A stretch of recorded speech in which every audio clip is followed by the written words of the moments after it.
A ver, mi llamada, ¿está?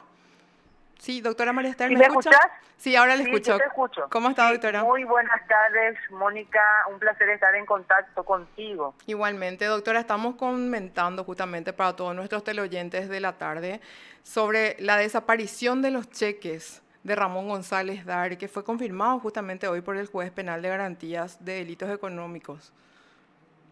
Y es gravísimo, es terrible.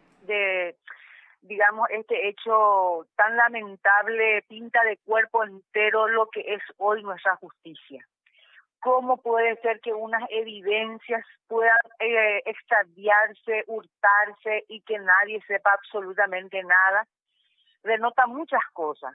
Primero, que no hay un sistema de resguardo de esas evidencias que yo siempre critiqué. Yo siempre les conté a la gente y hice vivos hasta voy a trasladarme un poco en la UDEA, ¿verdad? Porque es el lugar donde yo resaltaba que las evidencias estaban en bolsa de basura y digamos en el piso, en los pasillos, que cualquier persona podía levantar y llevarse eso, ¿verdad?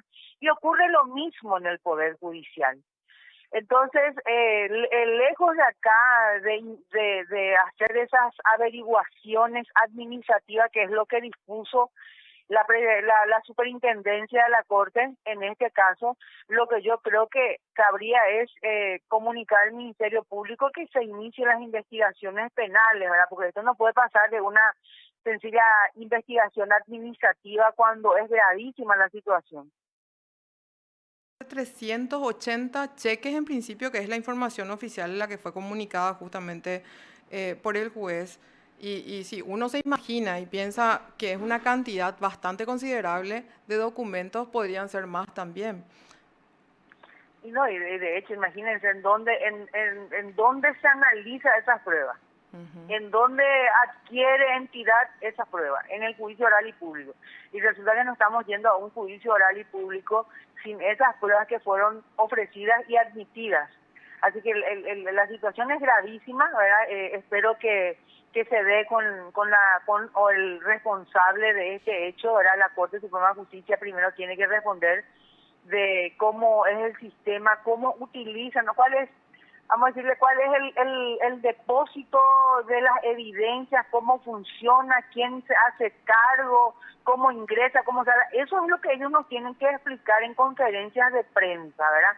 Yo le escuché al juez cuando él dijo, bueno, yo estuve verificando, pero su rol terminó con digamos, con la audiencia preliminar, ¿verdad? Y de ahí se abre otra vía, ¿verdad? Que hay que averiguar qué fue lo que pasó y dónde se perdió y dónde se extravió, porque yo no puedo creer que así tan sencillamente se pueda extraviar o robar evidencia. Así hay que, vamos a ver qué es lo que nosotros podemos hacer desde la sociedad civil, también exigiendo transparencia, exigiéndole a la Corte un sistema de control mucho más digamos, serio para resguardar las evidencias. Hay que ver un poco si el sistema es el que no está funcionando, porque evidentemente si la Corte Suprema de Justicia tiene un reglamento, tiene un lugar donde se tiene que guardar la evidencia o tiene algunas recomendaciones para los juzgados para precautelar esas evidencias, está todo bien.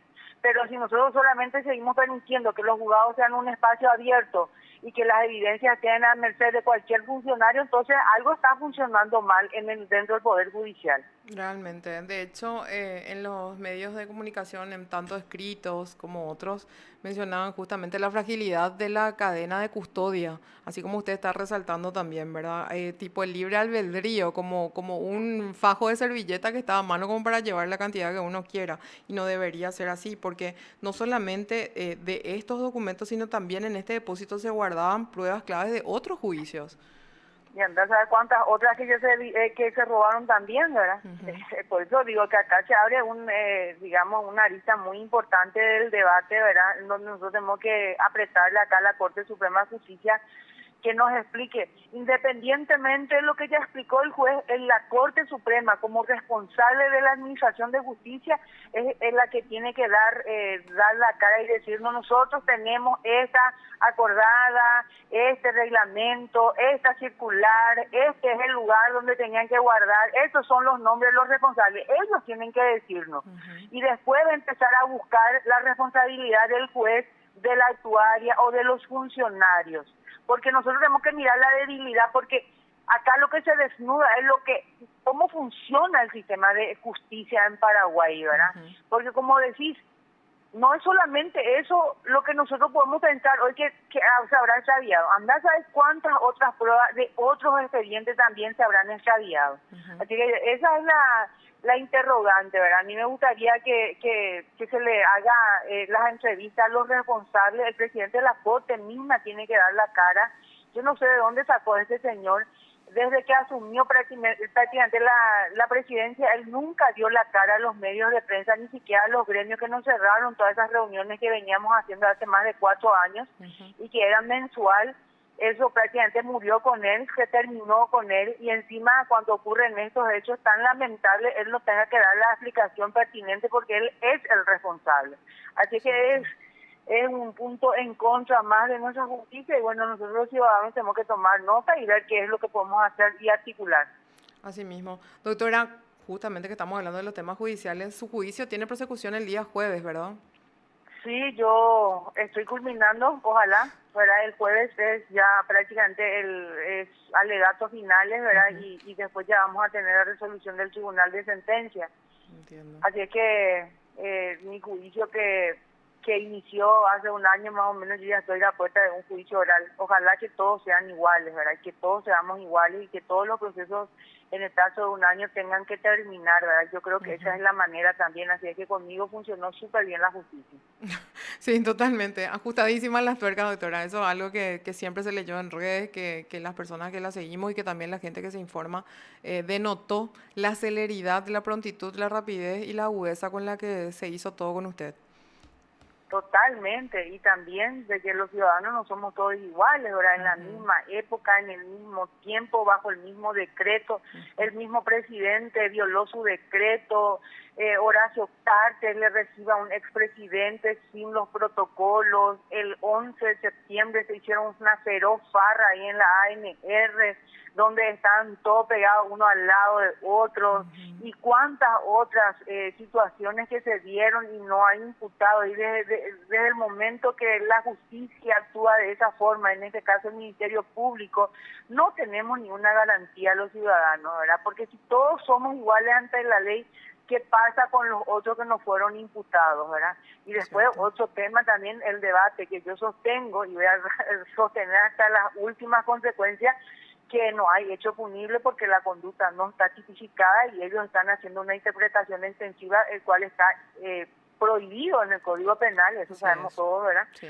Desde el segundo año de Derecho creo que ya entendimos esa es la elección. Sin embargo, los ministros de la Corte, porque imagínense que la doctora Mónica me dejó un recuerdo muy importante a su ida, ¿verdad? Porque fue una de las que propinó una excepción de inconstitucionalidad que pretendía justamente devolver, digamos, la naturaleza el Estado de Derecho, ¿verdad? Para que podamos decir, bueno, los paraguayos nos regimos por la Constitución y las leyes, y acá están los ministros que precautelan las garantías constitucionales de los ciudadanos.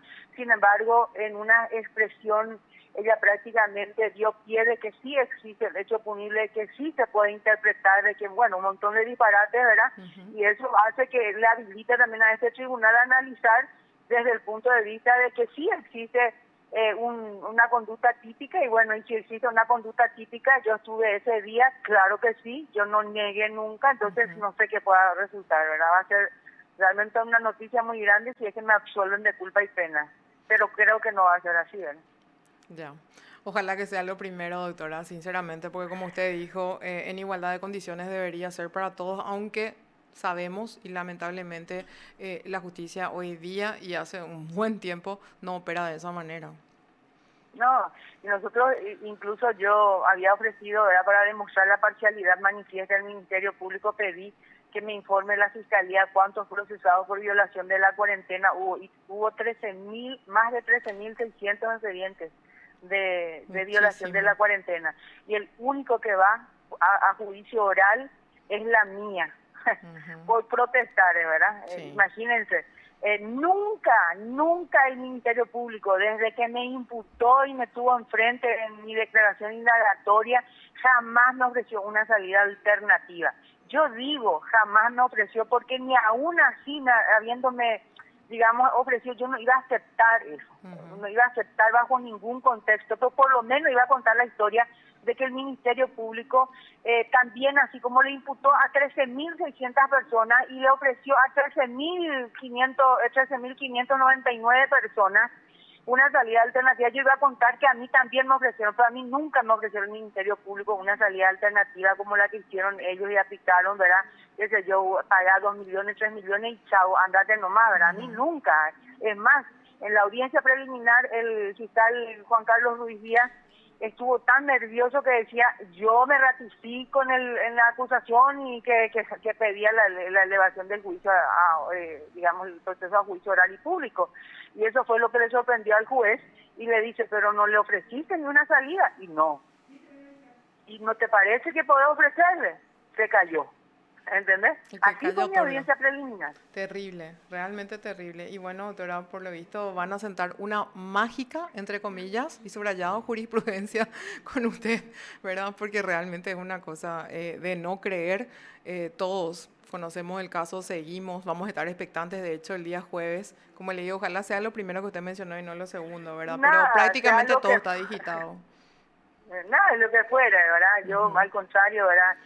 Yo les agradezco a quienes siguen esta lucha es sincera, esta lucha aparte desde el patriotismo, del convencimiento que este no es el país, que nosotros tenemos que dejar a las nuevas generaciones, que este Paraguay no es conveniente, que dentro de 5 años la situación va a ser peor, que la gente que hoy es joven tiene que pensar que cuando tengan 70, 80 años no van a tener ni siquiera recursos para poder sobrevivir, un país que se está prácticamente carcomiendo poco a poco por el crimen organizado, y hacer ese contrapeso y por sobre todas las cosas demostrar fortaleza y decirle a la gente anímense porque igual nos va a afectar.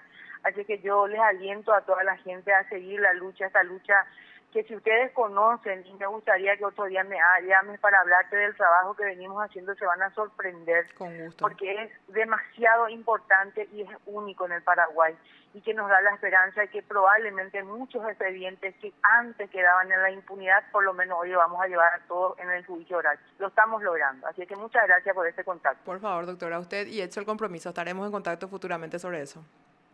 Gracias, así será. Lo escuchaste aquí en PDS.